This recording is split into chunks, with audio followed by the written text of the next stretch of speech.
Okay, good morning, everyone. It's been a while since I've recorded a video. I think I kind of forgot how to do this.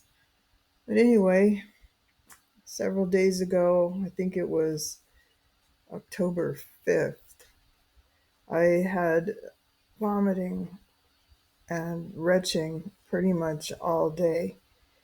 So the following morning, it started again. I took my morning medication and threw it up. So I figured it would be best to go to the emergency room or at least call Mayo to figure out if I needed to go to the emergency room. And they said yes, absolutely. So I did. And they did a CT scan with oral and IV contrast to find out if there was any perforation of the incisions where they connected my stomach to my intestine and all the different connections that they did. There could have been perforation, but it was very small. But the big thing that they saw was that I had two very large abscesses. So the decision was made to emergency air flight me back to Mayo. So they started me on antibiotics and antifungals and put me on strict NPO because they felt that if I started eating or drinking, whatever was still left of the incisions could rupture and then it would be a catastrophe. So I got back to Mayo, and on 5 days of restricted NPO and antibiotics and all of that, they then gradually started me back eating again. And generally speaking, it went okay. I did have difficulty with one of my medications. The pill is extremely large, and they even tried cutting it. But when a tablet is not supposed to be cut, the pharmaceutical companies will coat it with this outer layer that makes cutting very irregular, very difficult to do, and it really is all designed to stop you from trying to do it again. And that's pretty much what happened. The edges were very jagged, very sharp, and I didn't tolerate that at all. So I brought back up most of what I had swallowed.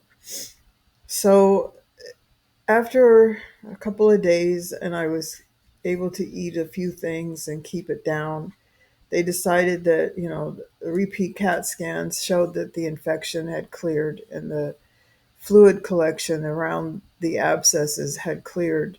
So they felt that I was stable enough to go home. But I tell you, I didn't really feel very stable. I was very weak. I lost a lot of weight, just generally not feeling good at all. And it's unfortunate because I think if I was 30 years younger, I probably would have tolerated this surgery so much better. But at my age of 69, my body is rebelling against the reorganization of my organs. It's not liking it at all. And so, even after I got home, I did have an incident where I threw up my medication in the morning and I had to wait a while and then take it again. Mayo has since sent me a large kit for monitoring my vital signs and weight and things like that remotely. So they got me hooked up with that yesterday. And every day I have to take my vital signs and then enter it into this tablet that they have access to see how I'm doing.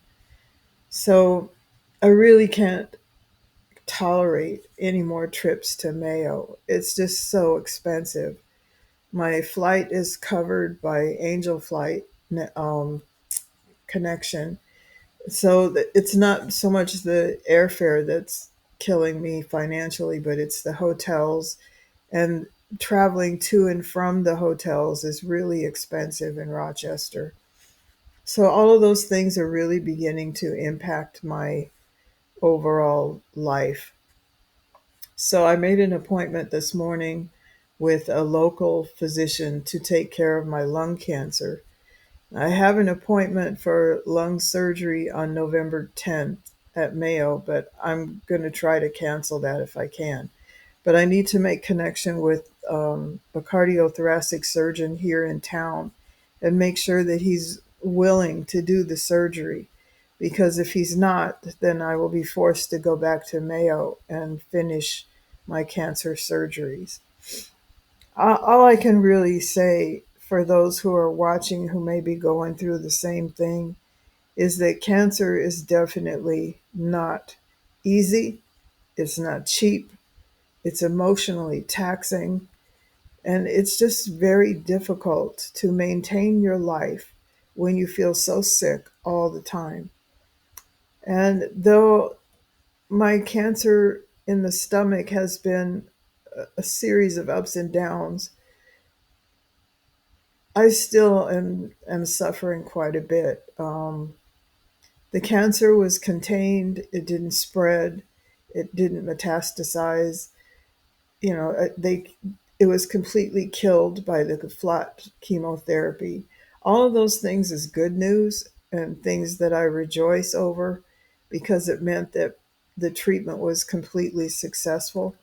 I don't have stomach cancer anymore, but the issue now is my ability to heal myself and to get back to a normal life. And the doctor in Mayo said that it would take me about 3 months to start feeling normal again. So for the next 3 months, it's going to be a struggle to get enough nutrition, get enough fluid that I'm not dehydrated, and to maintain the other health issues that I have that need medication. If I keep throwing up medication all the time, that's going to be very expensive. And I might have some resistance from my insurance company on refilling things that should have lasted me 90 days. And so all of these things kind of weigh on you. Um, but all I can say is that you just really try to look ahead and see the positive outcome. That when I am adjusted to the reorganization of my digestive organs, things are going to be good. I'm going to be cured from cancer, at least of the stomach. I still have the lung cancer to go. And frankly, I'm not sure that physically or emotionally I'm ready for lung surgery. It's going to be a lobectomy because the tumor is big enough that really a wedge resection is not going to get it. Plus, they also need to take a look at the lymph nodes, and they can't do that unless they do a lobectomy. So I'm still in it, for a while. And all I can do is work hard to try to get my body recovered from all that I've been through and see how it goes with the next phase. Hopefully, the lung cancer won't be as traumatic as the stomach surgery was. I understand now why the doctor said that if I didn't tolerate chemotherapy, I wouldn't tolerate the stomach surgery because it would be harder on me than chemo. And now, in looking back on what I've been through, I really agree with that. I think your body is just, especially the older you are, I'm 69. I've had 69 years of my stomach being intact and in a certain place, and now it's not complete and it's turned sideways and just all kinds of things, that they did to remove the cancer. And my body is just basically saying, what the heck?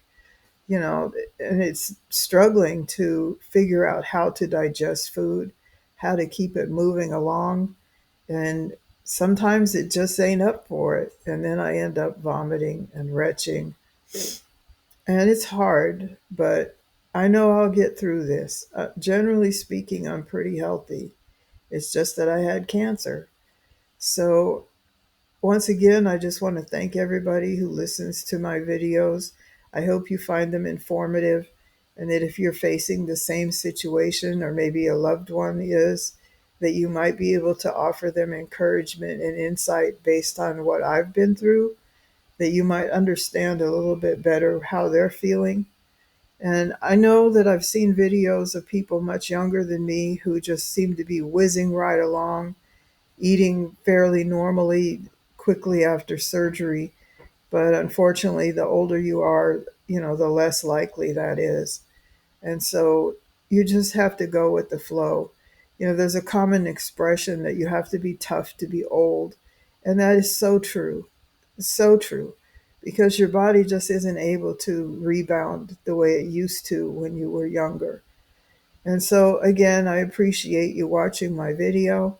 There'll be more to come, I'm sure, especially once I have the lung surgery.